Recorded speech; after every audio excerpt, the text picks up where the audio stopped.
Start.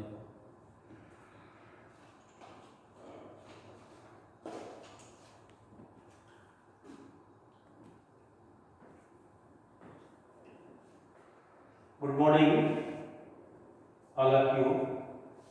Student BSc AG third year, second semester. Rainfed agriculture के अंतर्गत आपने कल जो टॉपिक पढ़ी थी वो आपका था efficient utilization of water through soil. Next आज की टॉपिक उसी से रिलेटेड है, efficient utilization of water through crop management. कल आपका था सॉइल मैनेजमेंट एंड आज जो टॉपिक है क्रॉप मैनेजमेंट प्रैक्टिसेस।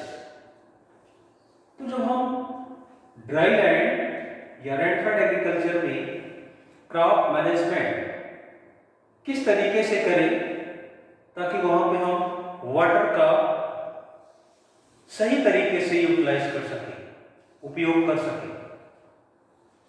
जो रन ऑफ वाटर है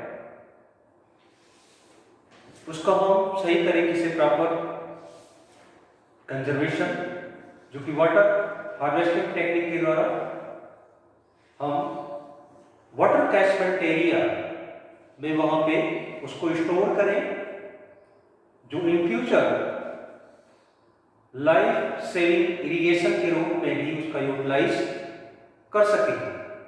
एंड कुछ ऐसी टोपोग्राफी जहां पे ड्राई लैंड एरिया है, ऐसे आपको एरिया में दिखाई देता है कि सरफेस अनडोलेटिंग होती है, वहां पे प्लेन रीजन नहीं होती है। तो ऐसी कंडीशन में वहां पे प्रॉब्लम ज्यादा क्रिएट होती है, समस्याएं ज्यादा आती है कि जो रन ऑफ वाटर है वो आपका वेस्ट चला जाता है। तो ऐसे वाटर को हम किस तरीके से कंजर्व करें एंड ड्राई फार्मिंग में जो फील्ड में मॉइस्चर अवेलेबल है उसको हम किस तरीके से कंजर्व करें ताकि इन फ्यूचर हम उसमें ड्राई लैंड एरिया में क्रॉप का प्रोडक्शन, फसल का उत्पादन अच्छे तरीके से ले सकें। तो इस पर्पज से आज का जो टॉपिक है, lecture topic crop management practices in rainfed and dry land utilization of water. हम उस रेनफेड एरिया में या ड्राई लैंड एरिया में वाटर का यूटिलाइजेशन किस तरीके से करते हैं। जैसे फर्स्ट आपका है bunding, levelling of field and field preparation. ऐसी कंडीशन में आप देखते हैं कि वहां पे हम मेन बना करके मेन बना करके चारों तरफ फील्ड में हम वाटर को स्टोर कर सकते हैं।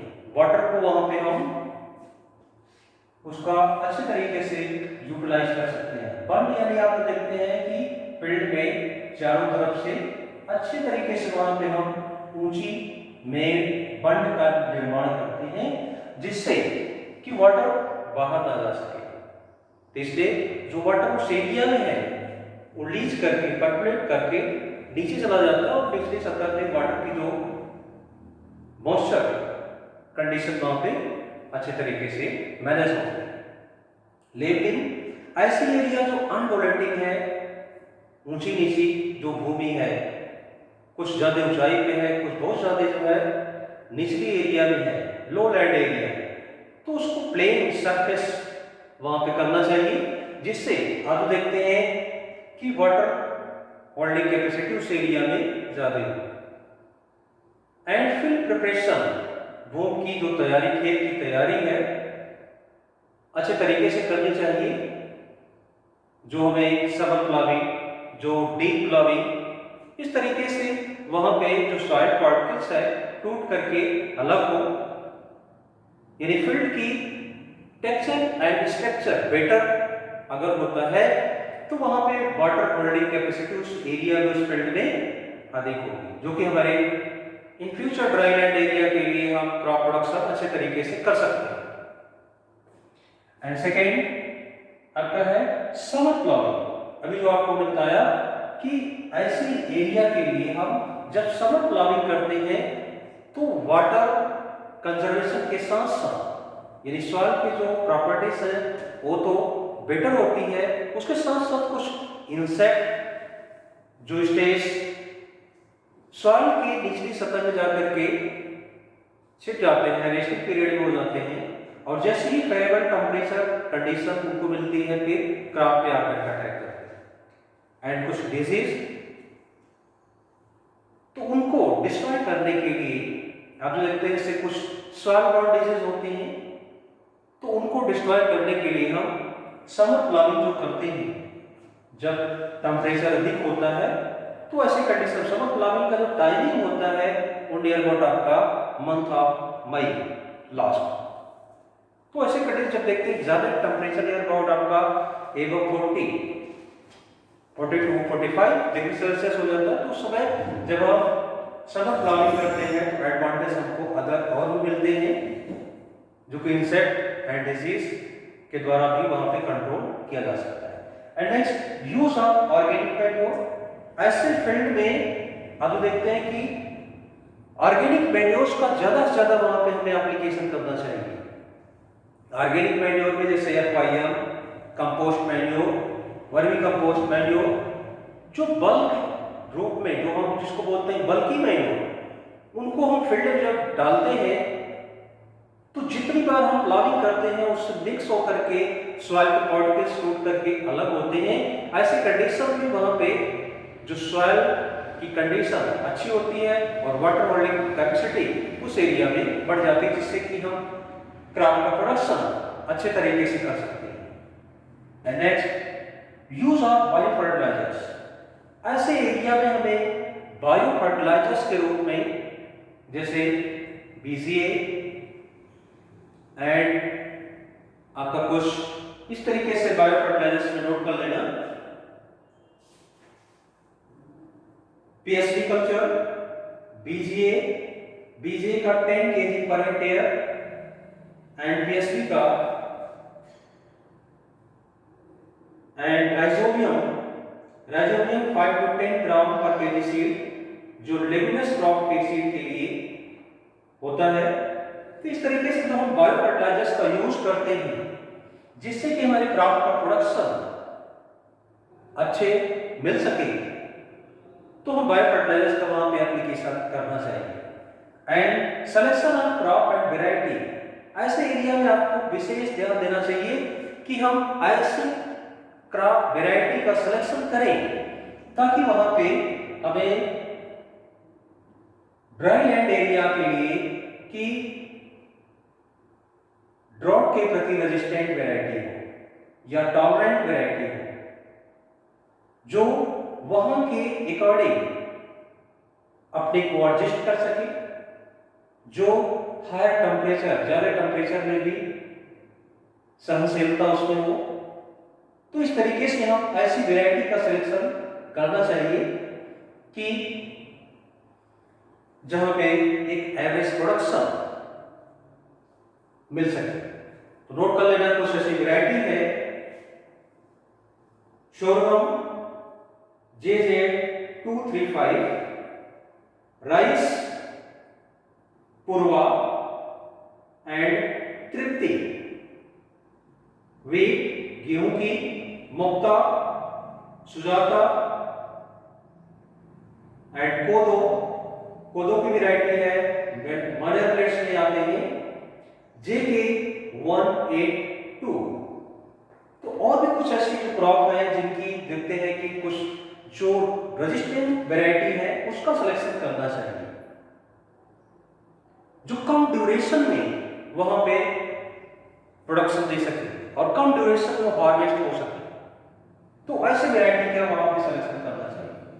And next sowing time and depth of sowing depend करता है कि वहां पे टाइम ऑफ सोइंग, जो बुआई का समय है वो आपको उस एरिया के अकॉर्डिंग करना चाहिए। जैसे रेनी सीजन में यानी रेनफेड एरिया में, जो रेनी सीजन खरीफ का है, उसमें वाटर आपको अवेलेबल मिलता है। बट जब हमें ड्राई लैंड एरिया में, ड्राई फार्मिंग के एरिया के अंतर्गत जब वहां पे क्रॉप की सोइंग करनी है, तो जब वहां की सॉइल में मॉइस्चर अच्छे तरीके से प्रेजेंट हो, जो कि वहां पे सीड का जर्मिनेशन अच्छे तरीके से हो सके, तो ऐसे कंडीशन आप तो देखते हैं कि सितंबर का सेकेंड वीक, जैसे ही रेनी सीजन एंड पीरियड में होता है, लास्ट मूवमेंट में होता है, ऐसे प्लेस में फील्ड में मॉइस्चर अच्छा रहता है, तो उस समय हमें रबी के क्रॉप की सोइंग करनी चाहिए ड्राई लैंड एरिया में, जिससे कि जर्मिनेशन अच्छा हो। तो time of sowing and depth of sowing, ऐसे एरिया में डेप्थ ऑफ सोइंग यानी गहराई अधिक होनी चाहिए। अधिक गहराई में मीन्स कि वहां पे मॉइस्चर उसको अवेलेबल होगा, जिससे कि क्रॉप की जो स्टेजेस हैं वो अच्छे तरीके से कंप्लीट हो सकती हैं। जैसे रूट डेवलपमेंट स्टेज ये मेन होता है कि CRI stage, crown root initiation stage अगर अच्छे तरीके से हो गया तो आगे के स्टेजेस भी बेटर होंगे। बट डिपेंड करता है कि जब रूट अच्छे तरीके से डेवलप नहीं होगी तो प्लांट की हाइट अधिक होने पे जब तेज हवाएं चलती है तो वहां प्लांट गिर जाते हैं, लॉजिंग की कंडीशन भी वहां पे आपको दिखाई देती है। तो ऐसी कंडीशन में हमें वहां ध्यान देना चाहिए कि sowing time and depth of sowing. And next method of sowing, किस मेथड का एप्लीकेशन वहां हमें करना चाहिए जिससे कि उस एरिया के लिए सुटेबल हो। जैसे line sowing, furrow method, but वहां पे साइंटिफिक मेथड का ही यूज करें, ब्रॉडकास्टिंग मेथड का छिटकाव विधि का उपयोग वहां पे बिल्कुल ना करें। जिससे आप जो देखते हैं कि छिटकाव विधि ब्रॉडकास्टिंग मेथड का उपयोग करते हो तो बहुत से सीड ऊपरी सतह पे रह जाते हैं, जिससे कि वो नष्ट हो जाते हैं। तो इसलिए एक निश्चित गहराई में हम सीड की सोइंग करें तो उस मेथड का भी एप्लीकेशन उसके अकॉर्डिंग करना चाहिए। जैसे वहां पे ड्रिल मेथड, सीड ड्रिल का भी उपयोग करना चाहिए। And next spacing seed rate for dry land oblique rainfed area. फिर सुना, स्पेसिंग सीड रेट यानी ऐसे एरिया में स्पेस, जब ड्राई लैंड एरिया में हमें क्रॉप का कल्टीवेशन कर रहे हैं तो स्पेस नॉर्मल की कंडीशन में अधिक रखना चाहिए। अधिक इसलिए रखना चाहिए कि उस एरिया में आप देखते हैं कि प्लांट पॉपुलेशन अगर अधिक होगा तो मॉइस्चर सभी प्लांट के लिए अवेलेबल नहीं होगा, इसलिए उस एरिया में स्पेसिंग अधिक रखनी चाहिए जिससे कि वहां की प्लांट पॉपुलेशन भी मेंटेन हो सके और एक हमें क्रॉप का प्रोडक्शन, उत्पादन भी अच्छा मिल सके। और एक चीज कि ऐसे एरिया में सीड रेट आप देखते हैं कि कुछ मेथड जैसे ड्रिलिंग मेथड में हम जब करते हैं तो वहां पे सीड रेट कम लगता है। कुछ और मेथड जो फरो मेथड है, लाइन सोइंग मेथड है, तो ऐसी एरिया के लिए हम वहां पे ऐसे मेथड में सीड रेट अधिक रखते हैं। नेक्स्ट थिनिंग, जब सोइंग करने के 10 से 15 दिनों के बाद जब सीडलिंग अकॉर्डिंग क्रॉप्स सीडलिंग जब बाहर आती है नियर अबाउट आपका 10 सेंटीमीटर, तो ऐसे कंडीशन में आप जो देखते हैं कि अगर स्पेसिंग मेंटेन है तब तो ठीक है, अगर स्पेसिंग मेंटेन नहीं है, दूरी जो plant to plant, row to row अगर मेंटेन नहीं है, तो ऐसे कंडीशन में हमें वहां पे थिनिंग का प्रोसेस करना चाहिए। थिनिंग मींस होता है कि उस एरिया में स्पेसिंग के अकॉर्डिंग अगर प्लांट ज्यादा है तो डिस्टेंस को हमें ध्यान में रखते हुए बाकी जो प्लांट है अनवांटेड प्लांट उसको उस एरिया से हमें पुल कर देना चाहिए, उखाड़ करके बाहर कर देना चाहिए।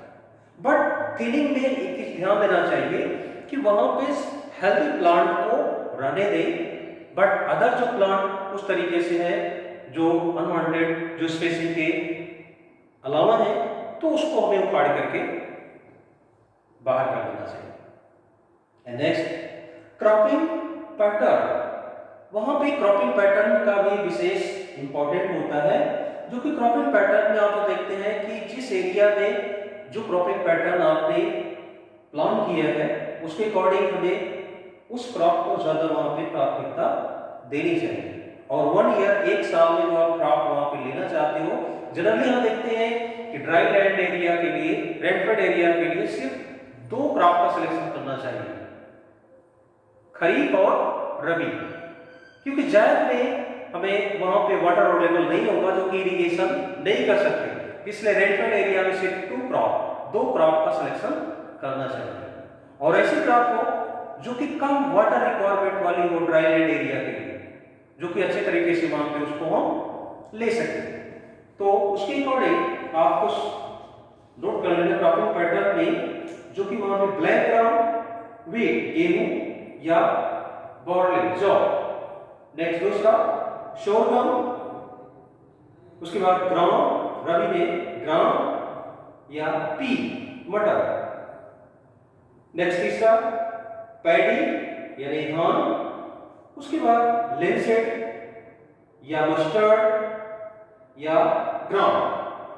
इस तरीके से वहां पे हमें एक क्रॉपिंग पैटर्न के अकॉर्डिंग क्रॉप का सिलेक्शन करना चाहिए। Next seed treatment shocking, seed treatment वहां पे हमें करना चाहिए जिससे कि हमारी क्रॉप फेल्योर ना हो, यानी जर्मिनेशन होना चाहिए। और शॉकिंग मीन्स होता है कुछ ऐसे सीड होते हैं जिनके सीड क्वाइट हार्ड होते हैं, तो उस कंडीशन में वहां पे हमें बुआई से 24 घंटे पहले सीड को वाटर में डिप करने के बाद फिर उसको नम स्थान पे निकाल करके रखना चाहिए, जिससे कि ऐसे कंडीशन में देखते हैं कि मॉइस्चर सीड में जब प्रेजेंट होंगे तो जर्मिनेशन जल्दी होता है।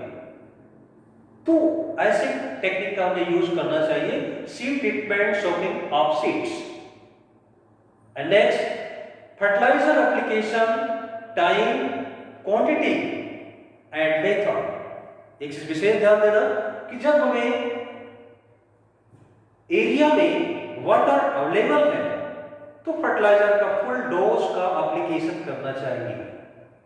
एंड ऐसी एरिया जहां पे ड्राई लैंड एरिया है, हमें फर्टिलाइजर देना है अकॉर्डिंग क्रॉप, तो एक चीज ध्यान देना कि वहां जितना आप नॉर्मल कंडीशन में देते हो उसका हाफ डोज देना चाहिए। And time of application, fertilizer का एप्लीकेशन जो ड्राई लैंड एरिया में करते हैं एट ए टाइम सोइंग, उसी समय आपको पूरी डोज का एप्लीकेशन फील्ड में कर देना चाहिए, जिसको बोलते हैं बेसल ड्रेसिंग। कूड़ों में बुआई जब करते हैं, फरों में बुआई करते हैं, उस समय हमें वहां पे फर्टिलाइजर का टोटल उपयोग कर देना चाहिए, जिसमें nitrogen, phosphorus and potassium fertilizer का यूज करना चाहिए। एंड क्वांटिटी, अभी आपको बताया कि नॉर्मल कंडीशन से हाफ डोज देना चाहिए।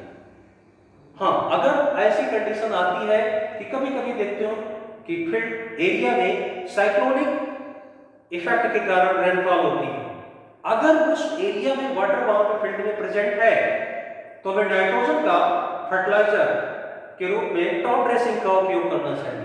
टॉप ड्रेसिंग मींस खड़ी फसल में फर्टिलाइजर का एप्लीकेशन करना टॉप ड्रेसिंग होता है। एंड मेथड का उपयोग जो डीप प्लेसमेंट मेथड का ज्यादा उपयोग करना चाहिए ड्राई फार्मिंग में। गहराई में हमें सीड के लिए वहां पे उसको वाटर के साथ फर्टिलाइजर अवेलेबल हो सकता है। और उसी तरीके से जब हम मैन्योर का एप्लीकेशन करते हैं तो बुआई के समय ही हमें मैन्योर फील्ड में डालनी चाहिए। वर्मी कंपोस्ट या FYM या कंपोस्टमेंट। एंड नेक्स्ट आपका है water management according to availability of water. एक बार फिर से सुनो, water management according to availability of water, यानी वहां के वाटर के अवेलेबल के अकॉर्डिंग हमें वहां पे वाटर मैनेजमेंट करना चाहिए। जो इसके पहले भी आपको बताया कि रन ऑफ वाटर को हम पूरा पूरा यूटिलाइज करें, जो कि हार्वेस्टिंग टेक्निक के द्वारा वहां पे हम वाटर कैचमेंट एरिया में स्टोर करके in future life saving irrigation के रूप में देना चाहिए। लाइक जैसे गेहूं की फसल की हम बुआई रबी में करते हैं, तो एक इरिगेशन आपके पास अवेलेबल है, तो CRI स्टेज जो क्राउन रूट इनिशिएशन स्टेज में हमें इरिगेशन देना चाहिए, जिससे कि रूट का डेवलपमेंट अच्छे तरीके से हो एंड नंबर ऑफ टिलर्स कल्ले उस प्लांट में ज्यादा से ज्यादा।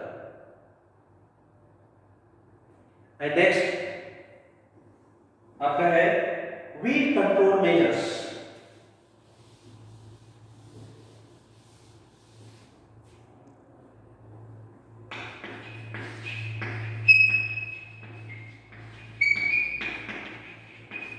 वीड कंट्रोल हमें इसलिए उस एरिया में करनी चाहिए कि जैसे आप ड्राई लैंड फार्मिंग करने जा रहे हैं, तो वहां पे मॉइस्चर फील्ड में आप देखते हैं अगर प्रेजेंट है, तो उस एरिया में जब क्रॉप प्लांट वीड प्लांट्स दोनों हैं, तो वहां पे देखते हैं कि कंपटीशन फॉर मॉइस्चर यानी वाटर के लिए क्रॉप एंड वीड में सबसे ज्यादा एब्जॉर्ब करने की कैपेसिटी वीड्स प्लांट में होती है।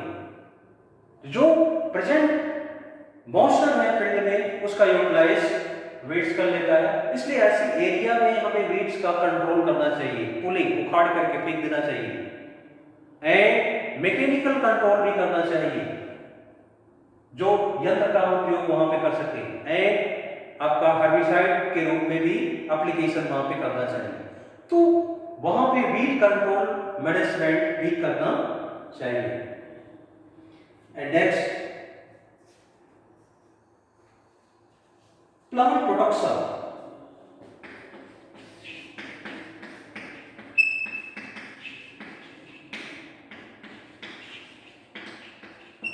प्लांट प्रोटेक्शन मीन्स होता है आपका कि फसल सुरक्षा अकॉर्डिंग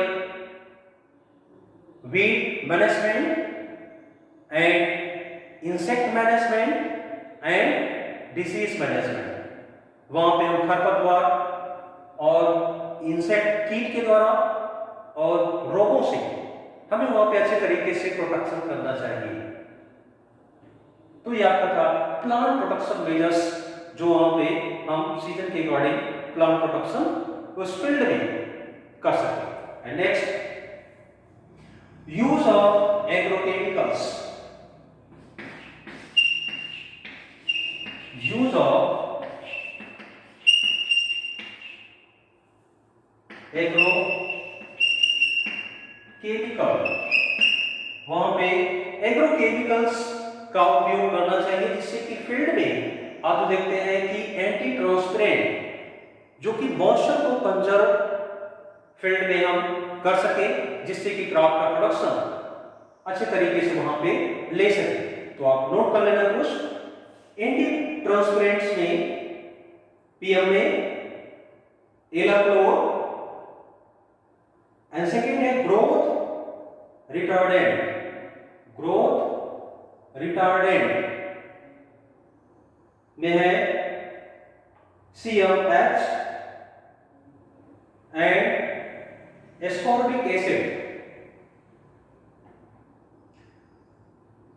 ऐसी कंडीशन में हम देखते हैं जब ड्राई लैंड एरिया में हम वाटर मैनेजमेंट करते हैं क्रॉप के लिए, तो ऐसे समय पे आप देखते हैं कि जो ओल्ड लीफ है उसको तोड़ देना चाहिए, जो न्यू लीफ एंड बड है बस उसको रखना चाहिए, जिससे कि वहां पे हम वाटर को मैनेजमेंट करके क्रॉप का अच्छा प्रोडक्शन ले सके। तो ऐसे कंडीशन में इतना पत्तियों को झड़ने के लिए 2,4-D and TCA and next growth ripeners. Growth ripeners के रूप में जो फसल को कम ड्यूरेशन में मैच्योर होने के लिए ऐसे केमिकल का जो हम प्रयोग करते हैं, ब्रोमेलिक, ब्रोमेसिल, सॉरी लिखना BROMACIL, bromosil and glycosil, GLYPHOCIL। And next anti evaporants, जो इवेपोरेशन को रोकने में मदद करते हैं,